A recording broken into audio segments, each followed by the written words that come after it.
Proclamação do Evangelho de Jesus Cristo segundo Mateus. Glória a vós, Senhor. Naquele tempo, Jesus disse aos seus apóstolos: Eis que eu envio vocês como ovelhas no meio de lobos. Portanto, sejam prudentes como as serpentes e simples como as pombas.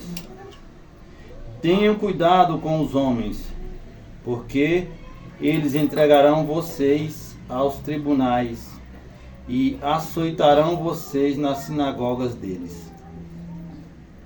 Vocês vão ser levados diante de governadores e reis, por minha causa, a fim de serem testemunhas para eles e para as nações. Quando entregarem vocês, não fiquem preocupados como ou com aquilo que vocês vão falar, porque nesta hora será sugerido a vocês o que vocês devem dizer. Com efeito, não será vocês que irão falar, e sim o Espírito do Pai de vocês. O Espírito do Pai de vocês é quem falará através de vocês. O irmão entregará à morte o próprio irmão. O pai entregará o filho. Os filhos se voltarão contra seus pais e os matarão. Vocês serão odiados de todos por causa do meu nome. Mas aquele que perseverar até o fim, esse será salvo. Palavra da nossa salvação. Glória a vós, Senhor. O Evangelho de hoje, caríssimos irmãos, ele nos traz várias mensagens dentro dele. Mas dentre essas mensagens, há uma em específico que eu peguei para que a gente pudesse meditar a palavra de hoje. O Evangelho nos mostra que Jesus está preparando seus discípulos para a missão. Mas ele não promete facilidades, pelo contrário, ele é honesto. Vos envio como ovelhas no meio de lobos. Seguir Jesus é um chamado, mas também é uma coragem. E nós temos que ter algumas atitudes de cristão. A prudência da serpente, como Jesus colocou no Evangelho. Ter discernimento, não agir com ingenuidade, saber quando falar, como agir e com sabedoria. Porque para sermos cristãos e sermos exemplo, nós temos que ser cristãos no trabalho, na escola, na família, tudo exige sabedoria. Nós estávamos, antes de começar o texto aqui, o Alan relatando que outras pessoas que já convidou tantos amigos para participar do texto dos homens e lá não apareceram. Como foi dito, parece que a gente tem vergonha de dizer sobre Cristo, nós homens. Então nós precisamos ser cristãos, porque se nós estamos no meio de lobos, como é que nós vamos nos defender? A simplicidade como as pombas, ter o coração puro, não revidar com maldade, ser verdadeiro, sincero, cheio de amor e mesmo diante da honestidade. É fácil às vezes a gente falar que nós vamos agir com generosidade, que nós não vamos revidar com maldade, quando nós não estamos diante dessa situação. Mas quando nós estamos, como é que nós reagimos diante disso? E aí vem um ponto central que é nós, ovelhas no meio dos lobos. Se nós trouxermos isso para a nossa realidade de hoje, existem vários tipos de lobos que podem ser identificados. Mas eu peguei um para que a gente possa realmente entender o que nós estamos vivendo. E eu vou ler para vocês, talvez vocês já tenham ouvido alguma vez falar. Alguém já ouviu falar do cérebro podre? De uns desenhos que tem na internet? Então, possivelmente professores, quem está ligado à educação já ouviu. Mas diz assim, o cérebro podre em inglês, em português, refere-se à deteriorização mental ou intelectual causada por consumo excessivo de conteúdo superficial e pouco desafiador, frequentemente associado ao uso excessivo de telas e redes sociais. O termo descreve a dificuldade de concentração, perda de criatividade e outros problemas cognitivos que podem surgir como hábito de consumir conteúdos rápidos e poucos complexos. O que causa o cérebro podre? Frequentemente associado ao consumo excessivo de redes sociais, conteúdo superficial e fugaz, excesso de estímulos visuais. E como nós podemos evitar o cérebro podre? Limitar o tempo de tela, priorizar atividades offline, desativar notificações e buscar conteúdo de qualidade. Então, se nós pegarmos esse lobo hoje que está no meio de nós vemos que isso é uma coisa muito séria. Por quê?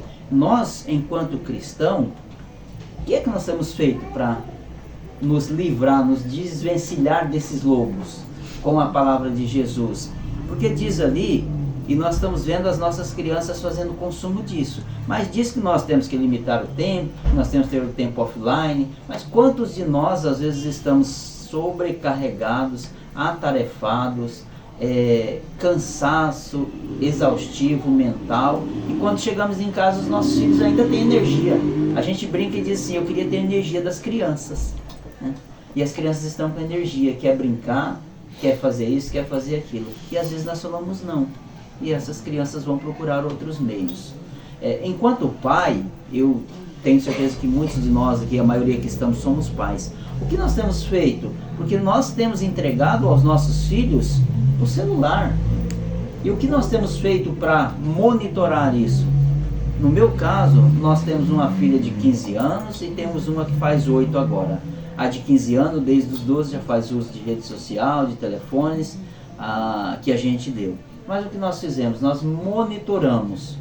Depois dos 13 anos, as redes sociais, elas dizem que os pais não podem mais monitorar os filhos ali nos aplicativos. O que nós fizemos? Compramos um aplicativo, pagamos eles para que a gente pudesse ter. E fomos conversar com as nossas filhas. Não é simplesmente você dizer: olha, eu vou fazer isso porque é para o seu bem. Não, mas nós mostramos a necessidade que nós precisamos. É tão triste quando a gente vê, quando nós, nesses dias passados, nós meditamos e falamos da palavra, que nós precisamos nos curar espiritualmente. Tem hora que a gente tem vontade de apagar tudo isso de rede social e não olhar mais. Mas nós estamos vivendo nesse meio, nós temos que aprender a conviver. Porque Jesus disse: vou colocá-los no meio de lobos. Entendeu? E nós então vamos só nos acovardar? Não, nós temos que viver com essa rede social também. Então o que nós procuramos fazer? Se nós formos olhar as notícias de manhã, só tem desgraça. Vocês possivelmente viram falar de um caso de um menino, acho que do Rio de Janeiro, que matou a família por causa de uma menina lá do Mato Grosso. Então quando a gente lê isso, o nosso cérebro também às vezes adoece. Eu filtro muito hoje em dia o que eu vou ler na internet, o que eu sigo, o que eu quero ver. Porque se nós ligarmos a televisão, isso só dá. Essa semana, tem umas 2 semanas atrás, eu conversei com uma pessoa que trabalha na mídia e ela me disse assim: quando eu tinha um perfil na rede social que eu só colocava coisinhas bonitas, ninguém me seguia, não me dava dinheiro, não me dava monetização. Quando eu passei a colocar desgraça, morte, prisões e coisas ruins, começou a dar visualizações. E aí começou a me dar dinheiro. Então quando a gente olha assim: meu Senhor, a que ponto nós chegamos? Ao ponto de nos entregarmos aos lobos para viver escravo de dinheiro. E aí assim, quando você posta, quando foi dito aqui, quando você posta alguma coisa nas suas redes sociais, de igreja, da palavra de Deus, de alguém ministrando a palavra, tem lá 1 curtida, 2 curtidas, mas está tudo certo para mim, está tudo certo para nós, porque nós estamos combatendo os lobos, porque há muito coisa ruim sendo publicada na internet, e às vezes a gente tem vergonha de publicar o que nós estamos vivendo na palavra de Deus. Então há muitos tipos de lobos no meio de nós que estamos aqui, e nós não, como a palavra diz, nós não estamos sozinhos. O Senhor fala por nós. Nós sabemos disso. Nós temos que ter essa consciência também. Então nós precisamos, dentro desse passo a passo, ver o que são as nossas prioridades como pai, como esposo, como cristão. A gente diz assim: eu não vou lá hoje no texto porque eu estou com alguma visita, ou não vou lá hoje por causa disso, ou não vou na igreja hoje por causa disso, ou não vou na igreja por causa daquele ou daquela, ou enfim, sempre temos uma desculpa, né? Mas o Senhor está nos chamando e nós precisamos disso.